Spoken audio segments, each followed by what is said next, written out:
Kemudian konstruktif, membangun. Jadi sifatnya itu mengkonstruk, ya, membangun itu landasan tentu tidak berdampak hanya sebentar, tapi nanti ada tilase itu ada sisanya itu bisa terpancang di sana dalam waktu yang lama. Kemudian berpusat pada kebutuhan guru. Supervisi ini ya sesuai dengan kebutuhan guru, bukan selera masyarakat, bukan selera kepala, bukan adanya anggaran seperti itu ya, tapi sesuai dengan kebutuhan. Nah ini terpusat pada guru, didasarkan pada kebutuhan guru dan dilakukan sebagai umpan balik, ya, respon dari kebutuhan yang ada dan terakhir dilakukan secara profesional. Nanti Bapak Ibu bisa baca sendiri, ya.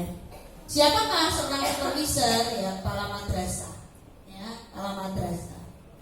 Nah ini kita lihat Bapak Ibu untuk pendekatan, ya, pendekatan untuk supervisi itu dari awal dulu, ya, itu sudah ada dua, ya, yang disebut dengan pendekatan direktif dan non direktif.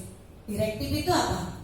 Langsung, ya, langsung. Dan non direktif tidak langsung. Nah sekarang ditambah pendekatan itu ada tambah satu lagi, kolaboratif. Karena sesuai dengan perkembangan zaman, kalau dulu itu kan ada pendekatan langsung, ya. Jadi Bapak Ibu ya datang ke kelas gitu, melihat gitu, tanpa alat bantu apapun, kemudian menanyakan kepada guru kebutuhannya apa, krianya seperti apa. Ini pendekatan langsung. Ada juga pendekatan tidak langsung, menanyakan pada rekan yang lain, ya, kemudian menanyakan kepada siswa, kemudian kepada tukang kebun, ya, ini gimana Pak Guru ini untuk reaksinya, jika ada siswa yang bertanya pernah dengar enggak, pernah lihat enggak, seperti itu non direktif.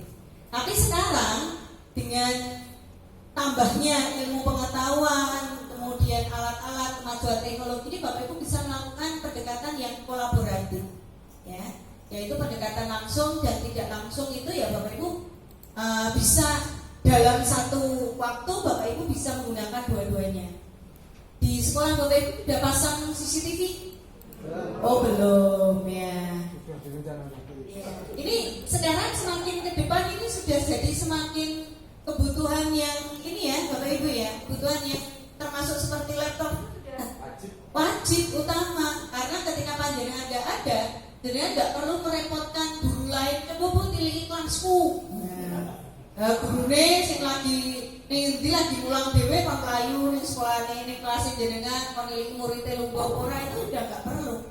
Karena panjenengan sudah bisa menggunakan teknologi sekarang, ya.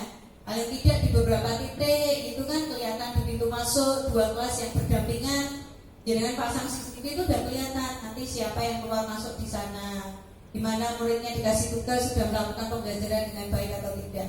Pun juga saat panjenengan melakukan supervisi ini, kalau di kelas-kelas ini sudah ada CCTV-nya, maka panjenengan sambil rapat pun sambil mengerjakan yang lain, supervisi ini bisa panjenengan lakukan.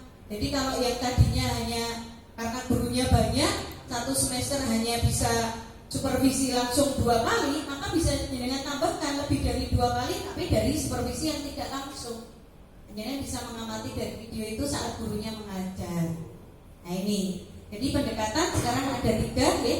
Jadi pendekatannya direktif, langsung, pendekatan non direktif, dan pendekatan kolaboratif. Ini yang tren sekarang semakin kaya dengan pendekatan ini, ya. Menurut Sujana ini 2004 itu pendekatan supervisi itu ada 2. Menurut Pet Sahartian di 2000 ini juga ada 3. Jadi kalau Bapak Ibu melihat ke landasan-landasan teori di buku supervisi atau di para pakar, itu ada beberapa pendapat pakar. Nah, yang kita semakin ke belakang yang dipakai yang ini, ya, ada pendekatan langsung, pendekatan tidak langsung, dan pendekatan kolaboratif.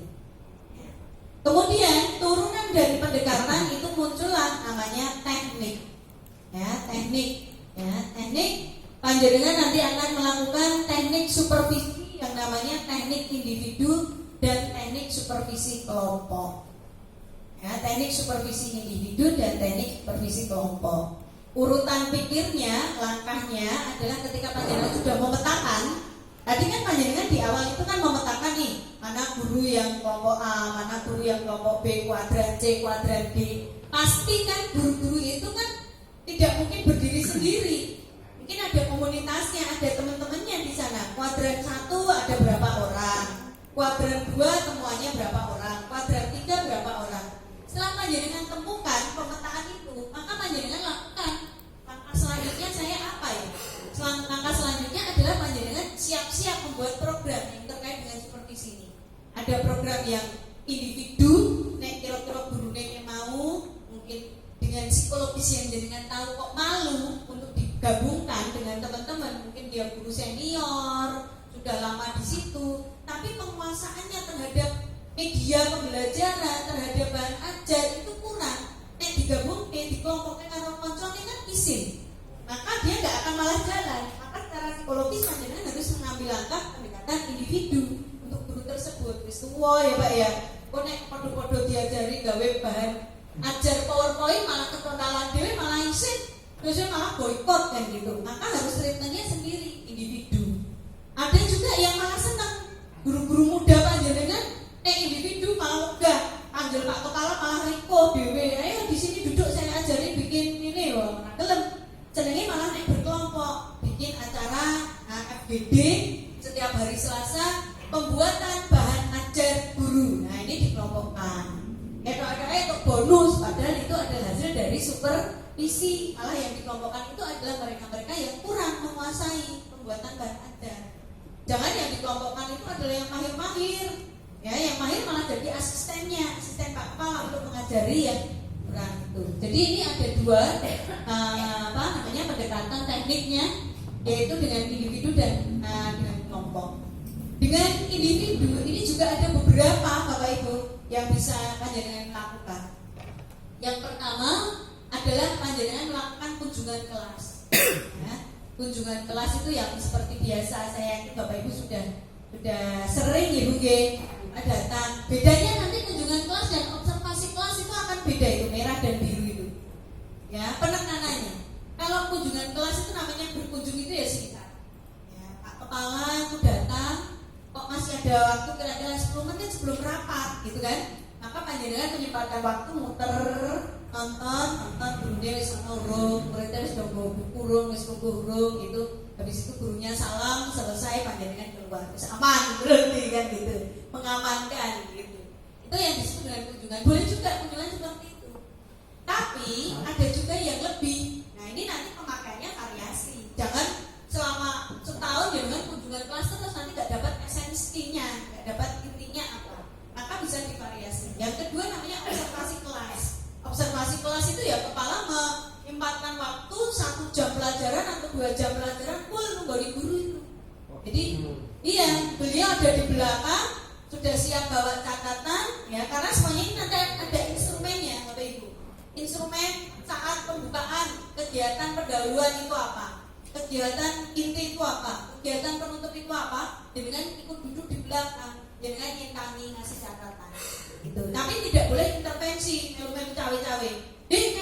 Ayo nunggu gitu, nggak usah malah mengganggu gitu ya. Jadi memang posisinya seorang kepala madrasah di sini ada 2 tingkatan. Ketika Bapak hanya punya waktu yang terbatas, sekali waktu kunjungan kelas nggak masalah untuk melihat situasinya sudah kondusif. Tapi jangan itu dianggap sudah melakukan supervisi karena belum. Ya. Yang perlu dilakukan variasinya adalah observasi, observe. Ya. Jadi mengamati dari pembuka sampai penutup apa kekurangannya. Nah ini. Yang ketiga adalah pertemuan individu. Ya. Mungkin dari temuan-temuan panjenengan saat kunjungan kelas, saat pertemuan kelas, saat melihat di CCTV, ada beberapa hal yang perlu panjenengan klarifikasi. Maka panjenengan melakukan yang namanya teknik supervisi pertemuan individu, mengklarifikasi. Saya kemarin tidak bisa hadir Bu di ruang kelas panjenengan, tapi saya sudah mengamati CCTV yang saya pasang. Memang untuk kemarin kan saya sudah minta izin Ibu untuk melihat dari CCTV. Ini saya lihat di pas pembelajaran kegiatan inti ini kenapa tidak semua siswa disuruh maju Bu, hanya berkonsentrasi di siswa yang paling depan. Saya gitu ya. Jadi ini ada pertemuan individu di mana Bapak Ibu itu bisa mengklarifikasi, bisa menanyakan hal-hal yang jelas atau tidak? Mungkin perlu klarifikasi terkait dengan ini. Dan pertemuan individu ini tingkatannya juga ada macam-macam Bapak Ibu. Kalau melihat ke buku supervisi atau panduan supervisi, ini panjenengan bisa melakukan yang namanya class conference. Panjenengan bisa melakukan klarifikasi saat setelah guru itu ngajar. Begitu sudah selesai salam, murid-murid istirahat atau gurunya keluar, itu panjenengan klarifikasi. Itu namanya di kelas. Konferensi di kelas. Bisa juga dengan menunggu guru itu selesai ngajar semuanya, kemudian dengan klarifikasi saat di ruang guru, ya, di ruang guru, ya. Dan dengan tanyakan, tadi saya sudah mengamati panjenengan melakukan pembelajaran, ada beberapa hal yang saya tanyakan. Ada juga klarifikasi ini yang bisa panjenengan lakukan di tempat yang bebas, yang netral, tidak di ruang kelas, tidak di ruang guru, bisa di depan halaman parkir, ketemu dalam suasana santai, di mana saja bisa. Nah, ini ada panduannya ya, artinya Bapak Ibu boleh melakukan itu. Hanya memang hasilnya nanti harus Bapak Ibu terekam. Terekam itu tidak harus rekaman audio ya. Rekaman itu ada catatannya. Kalau tidak tercatat ya itu tidak bisa dianggap sebagai sebuah supervisi. Jadi seperti itu ya untuk pertemuan individu. Nah, bentuk lain dari supervisi ini bisa juga namanya adalah kunjungan antar kelas. Ya, kunjungan antar kelas sekaligus mempraktekkan best practice yang kemarin. Jadi ada guru-guru yang sudah menurut panjenengan ada di kuadran 1 kan, gurunya wis ideal, pulangnya ya api, instrumennya ya api, maka panjenengan membuat jadwal guru-guru yang lain yang ada di kuadran yang lain untuk bisa belajar dari guru itu, ya, dengan memberikan jadwal kunjungan ketika dia nggak mengajar. Nah, maka disuruh mengamati. Panjenengan dapat laporan dari pengamatan guru itu, maka itu disebut dengan laporan yang supervisi kunjungan antar kelas. Nanti hasil laporan guru itu bisa menjadi bahan supervisi panjenengan juga. Tuh. Nah, yang kelima adalah menilai diri sendiri. Gurunya itu juga boleh diminta untuk self assessment, menilai diri sendiri. Kira-kira seperti apa progresnya dalam mengajar, kekurangannya apa. 5 ini bisa panjenengan terapkan semuanya secara variatif biar tidak monoton seperti satu single itu cara saja. Jadi panjenengan selama 1 tahun dibagi 2 semester ini panjenengan melakukan variasi, tapi semuanya harus ada dokumennya. Semuanya ini harus dibuat laporannya. Siapa yang membuat laporan? Bukan mereka, tapi panjenengan Bapak Ibu. Nah, hanya caranya bisa menggunakan 5 cara ini. Nah, untuk individu tadi ya, dan untuk kelompok ini lebih luas lagi Bapak Ibu. Cara supervisi untuk kelompok ini Bapak Ibu bisa menggunakan dengan cara FGD. Setelah Bapak Ibu ada bahan materi, temuan-temuan kekurangannya apa dalam kelompok itu Bapak Ibu bisa mengumpulkan mereka. Yang satu tipe-tipe itu ya, misalnya kelemahannya adalah membuat bahan ajar. Yang satu kelemahannya kurangnya metode, kurang ngerti membuat variasi. Bagaimana kok guru itu menggunakannya direct learning terus, direct instruction, belum menggunakan problem base, belum menggunakan problem base, belum menggunakan, masih menggunakan discovery terus, belum menggunakan project base, belum menggunakan cooperative learning, kok masih menggunakan satu model terus. Ini jadi kekurangannya apa? Oh ternyata bareng dianalisis bukan maksud mereka itu untuk menggunakan satu model itu, tapi karena kekurang tahuan atau belum pahamnya bagaimana menerapkan berbagai model itu dalam KD-KD yang berbeda. Jadi setelah diketahui mereka disuruh berkelompok. Oh ini guru-guru sing menggunakan direct instruction terus ini modelnya berbagai dari sini. Terus nanti disampaikan berbagai macam variasinya. Nah gurunya nanti disuruh mengimplementasikan.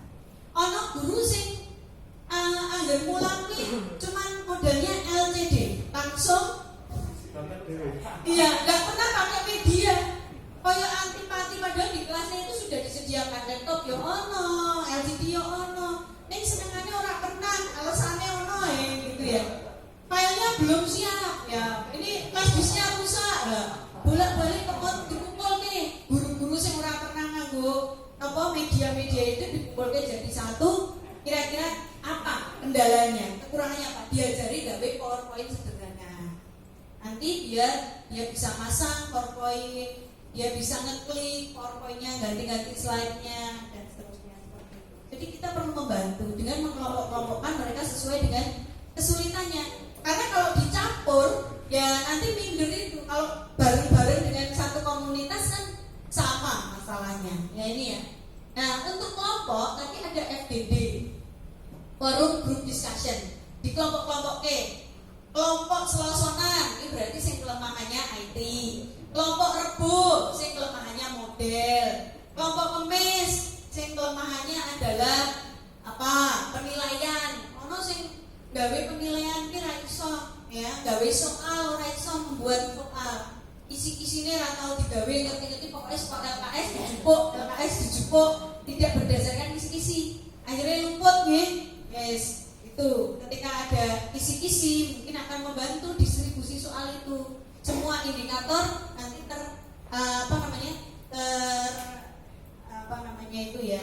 terlihat tercermin di dalam soal itu, karena mulai dari indikatornya ditonton tekan soal. Jadi ini Bapak Ibu perlu dikelompok-kelompokkan. Nah, dikelompokkan ini pun bisa juga sambil sama Bapak Ibu ya tidak harus semuanya serius. Ada modelnya FGD tadi yang lebih serius. Ada modelnya nanti mungkin Bapak Ibu anjang sana ke sekolah lain, itu kan lebih enak. Ada nanti modelnya disuruh mengkaji, melihat dari literatur, download dari ini kemudian dianalisis. Boleh macam-macam tapi berkelompok. Nah, sekali waktu nanti diminta ini Bapak Ibu ya, Dharma Wisata mana, anjang sana, tapi visinya adalah supervisi. Nanti dibagi-bagi ketika piknik itu jangan hanya piknik saja, tapi pikniknya itu ada isinya. Nanti misalnya dari sini biasanya piknik mana Bapak Ibu? Ke tempat wisata ke sekolah lain? Tempat wisata ya Bu. Pikniknya yang di Dusun Sumilir, yang Semarang ya orang nganggo apa.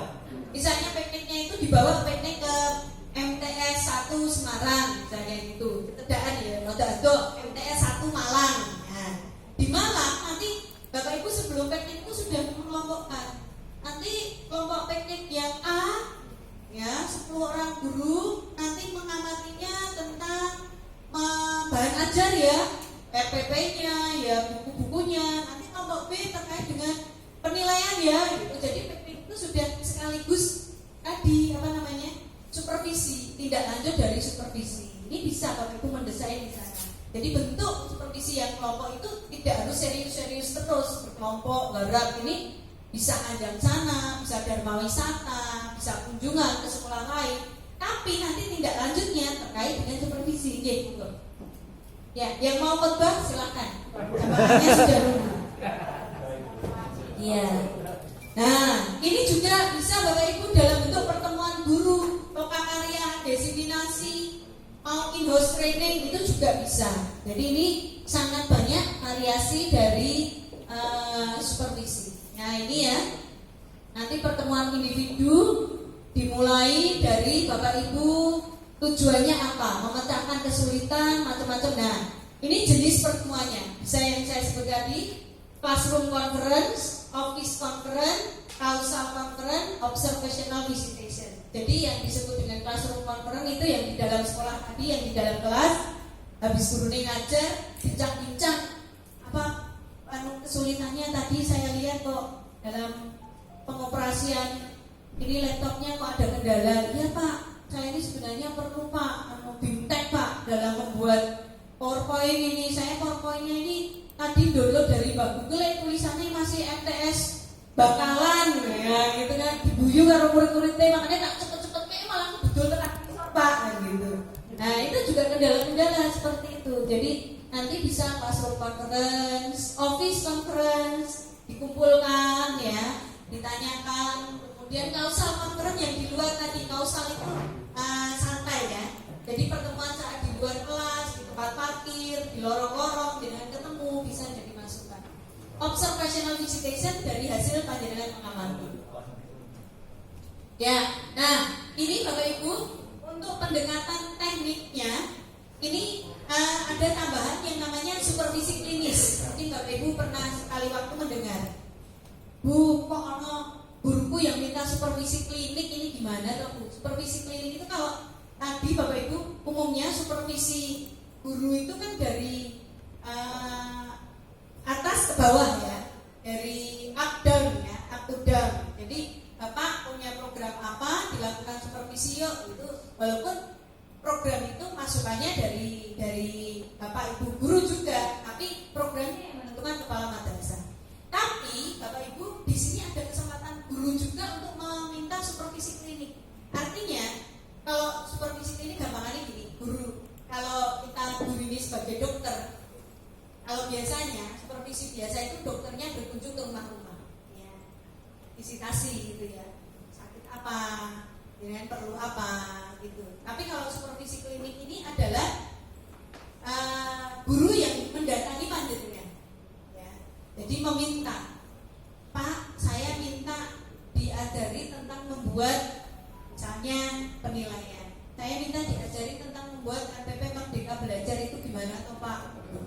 Jadi ini supervisi klinik ini adalah supervisi yang berasal dari inisiatif dari seorang guru yang merasa bahwa dirinya punya kekurangan. Nah, supervisi klinik ini tentu tidak bisa serta-merta karena ini terkait dengan sikap mental ya, Bapak Ibu. Kalau supervisi tadi sudah menjadi sebuah kebutuhan humanis, artinya tidak menakutkan, kemudian membuka peluang terhadap komunikasi dua arah, tidak ada imbas psikologis yang menekan guru, maka nanti supervisi ini menjadi sebuah kebutuhan. Guru kurang, dia akan berani meminta. Tapi kalau panjenengan belum bisa membawa supervisi ini menjadi sebuah acara yang menyenangkan bagi guru, biasanya supervisi klinis ini belum muncul di guru. Guru kok jaluk dewe diobati itu jarang, kecuali memang hubungannya sudah baik, ya. Nah, nanti kalau sudah baik bahwa supervisi ini dianggap sebagai sebuah kebutuhan untuk kompetensi guru, supervisi klinisnya akan muncul sendiri. Saya minta ini Pak, saya minta ini Bu, saya minta dibimbing ini. Nah, ini namanya supervisi klinis ya. Mulai dari ini sama ya, nanti langkahnya adalah perencanaan pertemuan, observasi pertemuan, kemudian refleksi. Tapi ini lebih berdasarkan pada kasus individu yang meminta. Jadi panjenengan selain melaksanakan supervisi yang paketan untuk Bapak Ibu guru, maka panjenengan juga membuka peluang ketika ada kasus-kasus tertentu di mana guru itu meminta supervisi khusus, kan, supervisi klinis. Sampai di sini Bapak Ibu ada pertanyaan? Belum ya? Kita lanjut nanti. Kalau misalnya Bapak Ibu sudah mau meninggalkan ruangan ini, terutama yang Jumatan, ya, monggo kami silakan untuk menyampaikan aja. Nah, siklus supervisi nanti Bapak Ibu kita menggunakan siklus ya. Siklus itu berarti tidak terputus berulang, nggak akan ada selesainya. Supervisi kok rampung itu ya nggak ada, ya. Jadi siklus supervisi dimulai dari pertemuan awal ya, Bapak Ibu mengidentifikasi. Nanti kita bantu dengan form ya. Kalau mau dirunut semuanya sebenarnya kita simplifikan itu di 10 langkah. 10 langkah supervisi. Dimulai dengan langkah pertama tadi mengidentifikasi guru panjenengan. Gurune dieling-eling ono 10 ki mau sing masuk parah banget, sing endi, sing kurang parah, sing endi, sing iso dijolke, sing endi, sing itu ya, kuadran 1, kuadran 2, kuadran 3, kuadran 4. Itu yang langkah pertama. Yang langkah kedua, nanti panjenengan mulai membuat jadwal ya. Selama 1 tahun ini nanti panjenengan akan pisahkan menjadi 2 periode. Periode yang pertama, 6 bulan pertama di awal tahun ajaran, kemudian di tahun ajaran yang genap. Itu nanti panjenengan paling tidak treatment nanti akan dimulai di tengah tahun yang kedua sampai terakhir. Jadi awal ya di tahun ajaran yang pertama nanti panjenengan akan melakukan identifikasi, membuat jadwal, kemudian menyusun instrumen. Yang ketiga nanti panjenengan akan menyusun instrumen. Yang keempat nanti panjenengan mensosialisasikan instrumen itu.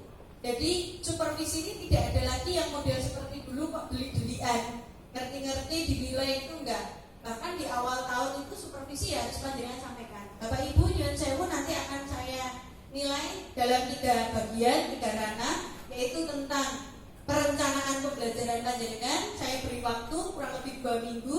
Silakan semua LPP-nya dikumpulkan dalam tenggat waktu yang saya berikan.